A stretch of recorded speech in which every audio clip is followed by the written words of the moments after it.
The blizzard slammed into Montana that bitter December night in 1892 like a freight train from hell. Elizabeth Caldwell pressed her face to the frosted window of her sprawling ranch house, watching the whiteout swallow her 8,000 acres whole. At 45, she was still a stun of raven hair, swept back in a loose bun, figure hugging her sapphire wool dress like it was painted on. But looks didn't count for much when you'd buried your husband and spent years wrestling the land alone. Then she spotted him, Samuel Thompson, her newest ranch hand, battling through the drifts toward the main house. 26, untouched by women, built like a Greek god, her late spouse could never match. He pounded on the door, and when she swung it open, their eyes locked. Something raw sparked between them, not about the storm or the livestock, but a deep, forbidden craving that had been building for months. What unfolded that night would shatter every rule they knew, but was one stolen moment worth the wreckage. Flash back to spring, when Samuel rode onto the Caldwell ranch with nothing but a battered saddlebag and a fire in his gut. Born in Kansas, orphaned young after his pa fell in the Civil War, he'd bounced between outfits since he was 19, honing skills and stashing every penny for his own spread. Elizabeth eyed him from the porch that first day. Most cowboys were rowdy drunks, all chew and swagger. Not this one. He handled his mount like it was an extension of himself, and when he addressed her Mexican herders, it was with genuine respect, no sneer in sight. "Ma'am, word is you're hiring for the summer drive," he said, tipping his hat. She stepped closer, catching the clean line of his jaw, those piercing green eyes that seemed to see straight to her core. "You good with stock, Mr. Thompson?" "Samuel Thompson, ma'am. And yeah, I can wrangle whatever needs wrangling." A jolt hit her, hot and unexpected. She backed off quick. $40 a month, meals, bunk included. His brow shot up top, pay was 30. "That's mighty kind, Mrs. Caldwell. Good hands earn it." She signed him on, wondering if she'd just invited trouble or finally caught a break. In days, Samuel had the crew whipped into shape like a sergeant drilling troops. He broke broncs that bucked off veterans, tallied books sharper than the town accountant, and every dusk, as he nodded good night from the barn, her pulse quickened in a way it hadn't since her teens. It scared her senseless. Elizabeth had wed John Caldwell at 22, a merger of her daddy's mercantile empire and a cattle king's fortune, him twice her age. 23 years of obligation. Stiff dinners, empty beds, zero spark. When John keeled over 4 years back from a bad heart, she'd grieved the stability, not the man. Passion? That was for fairy tales until Samuel Thompson galloped in like a storm cloud promising rain. The hands picked up on it fast. He'd linger over ledgers in the evenings, counting his savings with that hungry stare at the horizon. "Aiming for your own outfit one day?" she asked one crisp September night, handing him his pay envelope. "Yes, ma'am. That's the plan. Plans can bite back, Samuel. So can settling for less." Their fingers brushed as she passed him coffee, and he flinched like she'd branded him. "I oughta head out, ma'am." Oughta and wanna ain't the same. The air thickened. He rose, all 6'2" of coiled tension. "Mrs. Caldwell." "Elizabeth. Call me Elizabeth." "I know your name, ma'am. I also know the line." He bolted, but the seed was planted. Whispers spread like wildfire. Glances during water breaks. Her fetching him reports personally. She was toying with dynamite, and the fuse was lit. What happens when a widow starved for fire meets the one guy who could burn her empire to ash? It boiled over on a Wednesday. Coyotes had been raiding the herd, and Samuel charged out solo at dawn to scatter them. Corner to pack, rifle jammed mid-shot. He hit the dirt, teeth sinking into his arm, before the beasts fled at distant riders. They hauled him to the house. The bunkhouse lacked proper bandages. Elizabeth shooed the crew. I'll handle it. Blood soaked his flannel. She sliced it open, breath catching at his chiseled torso, sun-kissed and scarred from hard living. This wasn't some field hand. This was Samuel, and they were alone. Gonna sting, she warned, dabbing whiskey on the gashes. Already does. His muscles flexed under her touch, the scent of pine and sweat filling the room. You were reckless out there. Brave but dumb.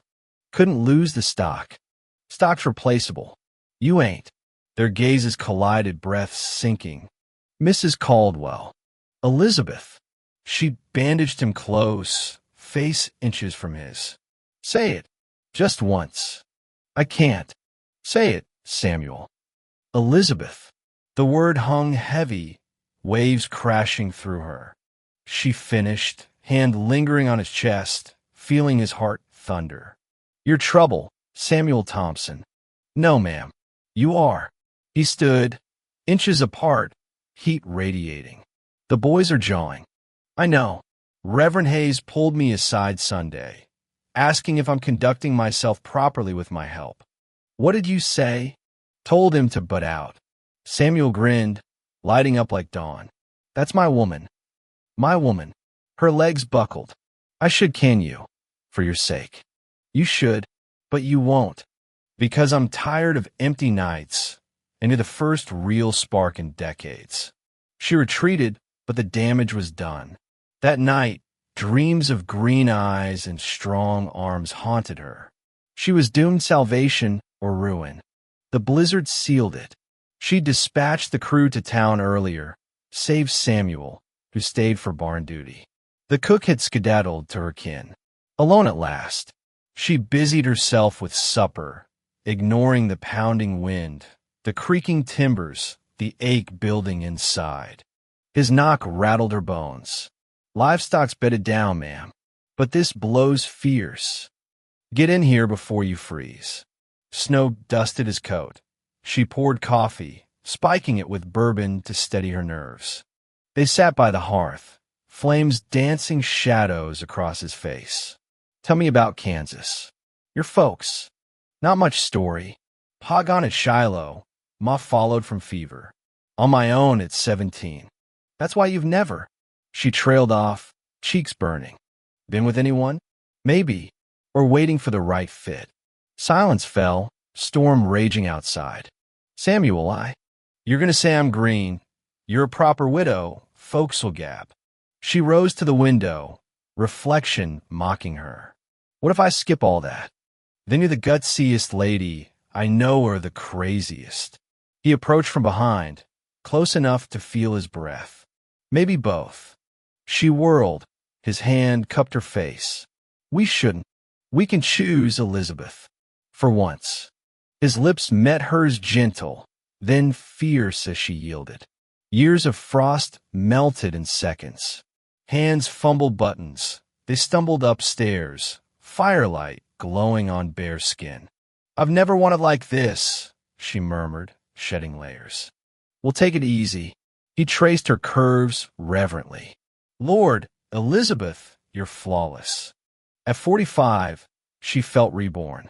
Her turn, unveiling him, marveling at his youth, his strength. On the bed, explorations ignited fireworks she'd never imagined. She begged. He hovered, eyes blazing. Bam! The front door burst open. Boots stomped snow inside. Mrs. Caldwell? You in?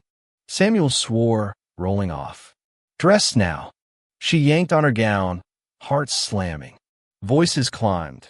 Sheriff Dawson and Reverend Hayes, bridge out, seeking shelter. Downstairs, they eyed her tousled hair. Samuel emerging rumpled from the kitchen. Thompson? What's he doing here this hour? Horses spooked. Mrs. Caldwell offered Joe while I waited. Lie smooth as silk. Reverend Hayes scowled, scanning for sin. Charitable. In the parlor, he cornered her. I'm worried, Elizabeth. Isolated with rough minutes, unseemly. I'm fine, but talk's flying. About you and that kid. Special perks, extra pay. He's top-notch. Looks bad. Widow your age, favoring a boy half that. He's 26, hardly half. Close enough for scandal. Banker Ellis has asked the court to use solid, fitting. Ellis, 62, paunchy, reeking of cigars. Everything John was amplified. Not interested. Think of your soul, your ranch. One slip and poof ruined. The threat landed. Samuel tarred, her ostracized. In the kitchen, small talk masked the tension. Dawn broke, they left. Samuel gripped her hands. I gotta go. No. You heard. If I stick, they torch you. If you bolt, they win. And if I stay, you lose it all. He kissed her forehead. This changed me, but I won't drag you down. He rode out, vanishing into the haze. Weeks later, pressure peaked. Dawson relayed concerns, hinting that Samuel skipped town or faced trumped-up charges. He chose for her gone by April. Elizabeth caved, accepting Ellis's ring for June nuptials.